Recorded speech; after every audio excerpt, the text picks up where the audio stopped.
जो हम अपने आत्मा के ऊपर काम कर रहे हैं, हाँ, हम उठा रहे हैं, लेकिन कभी कंट्रोवर्सी की स्थिति बनती है। जैसे मान लीजिए मैं ट्रेन में जा रही हूँ, हाँ, अब ट्रेन सीट पर कोई दूसरा व्यक्ति आकर बैठ जाता है। हाँ, उस सीट के लिए क्या मैं मतलब उस सीट को पाने के लिए अगर मैं प्रयास करती हूँ या उसके साथ में मेरे वाद-विवाद होता है, तो क्या वो सीट के प्रति मैं अपनी आसक्ति कहूँ या मेरे को उसके लिए दंड नीति के क्या मतलब उस समय मेरा व्यवहार क्या होना चाहिए? नहीं, देखिए कर्तव्य सबसे पहले है। देखिए हम जीवन में ये जो जो बात कर रहे हैं हम कि मुझे अपने वास्तविक स्वरूप को पहचानना है, वो किस लिए बात हो रही है? वो इसलिए हो रही है कि मन के हाथ में नहीं छोड़ना है।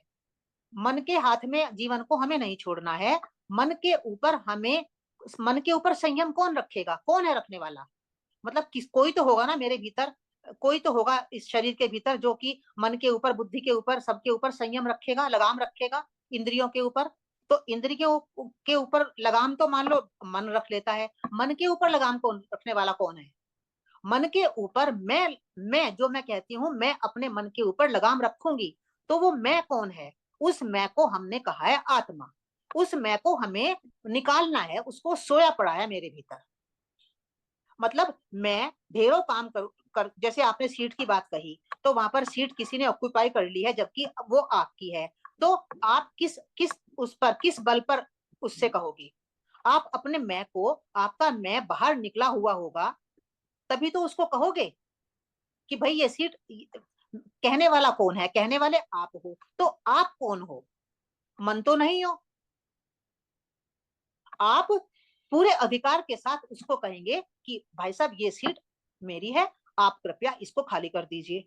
तो वो कोई गलत काम तो नहीं है, क्योंकि आप पर आप हो तभी। अगर आप हो ही नहीं, आपका मैं तो सोया पड़ा है और मन काम कर रहा है, तो मन तो बहुत प्रकार के विचार, जैसे आपने जो जो प्रश्न किया है वो आपके मन की रचना है सब। वो मन इस प्रकार के विचार रचता रहेगा तो काम थोड़ी हो पाएगा। मन तो अच्छे बुरे एक साथ दोनों प्रकार के विचारों की रचना कर लेगा। एक मन कहेगा बैठे रहने दो इसको, एक मन कहेगा क्यों, ये तो मेरी है, क्यों बैठे रहने दो। ये सब मन मन का खेल चल जाएगा।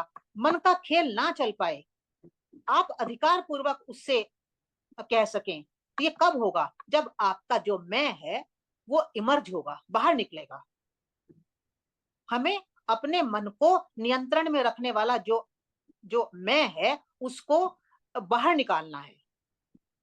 वो हमारा सोया पड़ा है, हम इसलिए अधिकार पूर्वक कुछ काम करते ही नहीं, अधिकार पूर्वक कुछ कह ही नहीं पाते। हम बहुत डिलेमा में पड़े रहते हैं, डिलेमा में फंसे रहते हैं।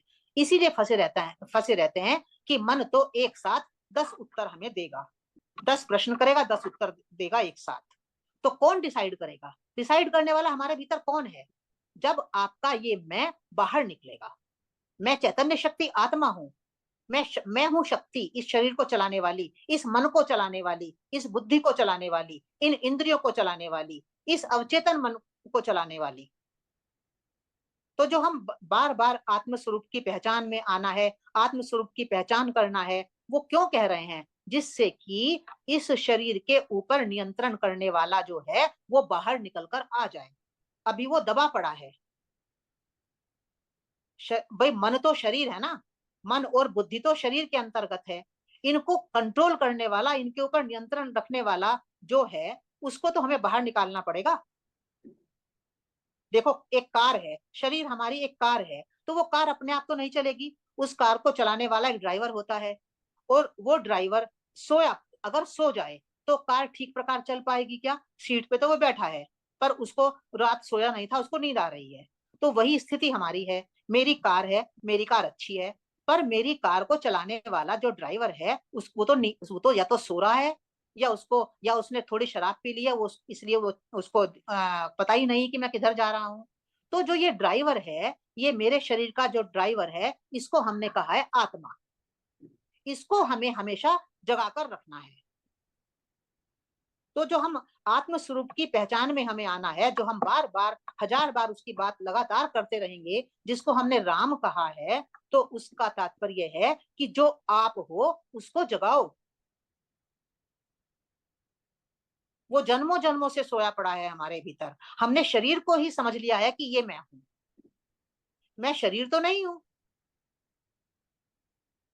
और हम उसको समझते भी हैं। हम बहुत रोज के 24 घंटे के भीतर अनेक बार हम ये काम करते भी हैं, हम अधिकार पूर्वक बात भी करते हैं, पर वो हम कहना चाहिए अवेयर नहीं है उसके प्रति।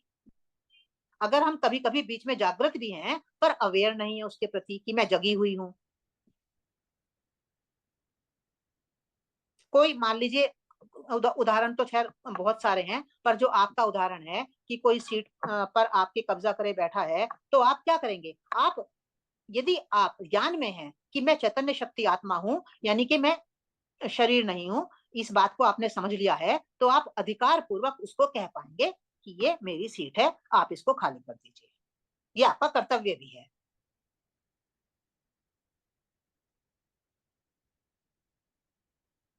तो मतलब सारे कार्य हाँ आत्म मतलब कर्तव्य की भांति आसक्ति निकाल कर, लेकिन कर्तव्य जो आपने भी पहले उदाहरण बताए थे कि राष्ट्रीयता और ये सब चीजें हम सोचते हैं जो मन में, हाँ। तो वो सारी करनी है हमें, लेकिन कर्तव्य समझकर, आत्म स्वरूप में, आसक्ति आसक्ति से नहीं, कर्तव्य स्वरूप समझकर।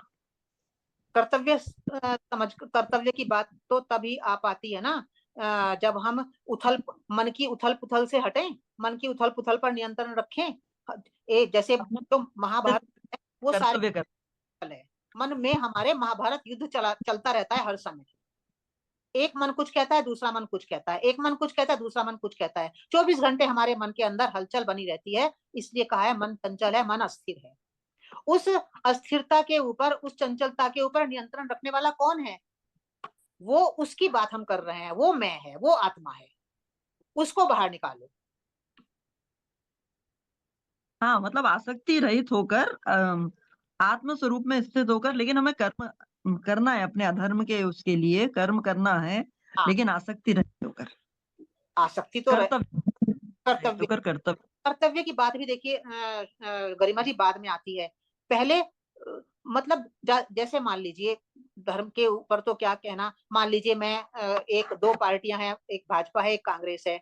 अब मैं मान लीजिए कांग्रेस के पक्ष में हूं, तो मेरा मन कभी कितनी बार भाजपा के पक्ष में भी लौट जाएगा, कितनी बार वो कांग्रेस के पक्ष में चला जाएगा, क्योंकि अच्छा काम वो भी कर रहा है, अच्छा काम वो भी कर रहा है, बुरा काम वो भी कर रहा है, बुरा काम वो भी कर रहा है। कम ज्यादा की बात है, केवल उसकी रेशियो की बात, अलग रेशियो की बात है कि कोई कम कोई अच्छा। पर मैं अपने आप में दृढ़ नहीं हूं। ये सब मन जो है वो हिलता डोलता रहता है, कभी इस पाले में कभी उस पाले में। तो हमें इसको खत्म करना है। और वो खत्म कब होगा? जब जो मैं कह रही हूं ये बाहर आए। अभी मैं जो है वो मन का, हम उसमें मन का प्रयोग होता रहता है उसमें। मतलब हम मन को दो तरह से प्रयोग करते हैं हर समय। किसी के ऊपर अधिकार करने के लिए भी हम मन का ही प्रयोग करते हैं, और किसी सोचने विचार, कोई कहीं डिसाइड करना है, वहां भी हम मन का ही प्रयोग कर रहे हैं। तो मन का प्रयोग हमारे जीवन में हर समय चल रहा है। हमें मन के ऊपर, भगवत गीता में एक श्लोक है ना कि एक श्लोक है, यो बुद्धे परतस्तु सहा। बुद्धि से परे कौन है? वो आत्मा है। इंद्रियों के ऊपर मन की लगाम हो, मन के ऊपर बुद्धि की लगाम हो, और बुद्धि के ऊपर आत्मा की लगाम हो। वो आत्मा मैं हूं। मालिक, मालिक बनो। मतलब आत्मा का मतलब है मालिक बन के रहना है। हमें अपने इन सर्वेंट्स को, जो मन बुद्धि रूपी, इंद्रिया रूपी, जो ये मेरे नौकर चाकर हैं, जो ये 24 घंटे काम कर रहे हैं, इनके ऊपर मुझे मालिक बनकर रहना है। अभी मैं इनकी मालिक नहीं हूं। मैं मालिक कब बनूंगी? जब मैं इस मैं को इमर्ज करूंगी, बाहर निकालूंगी। मुझे अपने नौकरों को मालिक नहीं बनने देना है, मुझे मालिक बनकर रहना है। इस शरीर का मालिक बनकर रहना है। बहुत सिंपल भाषा में आप इसको ऐसे समझो। रथ को, एक एक मेरी कार है, मुझे कार के भरोसे नहीं छोड़ देना है। मुझे उसमें उसमें ब्रेक भी है, उसमें क्लच भी है, उसमें सब कुछ है, पर उसके ऊपर मुझे अपनी कार को नहीं छोड़ना है। कार का मालिक बनकर मुझे कार को चलाना है। कार का मालिक कौन? कार का ड्राइवर। तो अभी हम कार के ड्राइवर नहीं हैं, वो सोया हुआ है, हम अवेयर नहीं है उसके प्रति। पूरा अध्यात्म यही कह रहा है कि आप अपने इस शरीर के मालिक बनो, तभी आप ऊपर उठ पाओगे।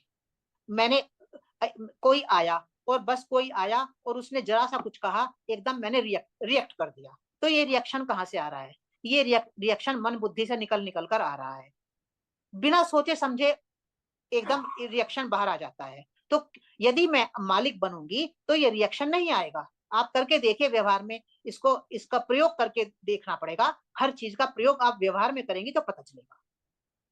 कोई चीज आई अच्छी नहीं लगी तो मैं मालिक यदि बन गई हूं तो मैं रिएक्ट कभी नहीं करूंगी।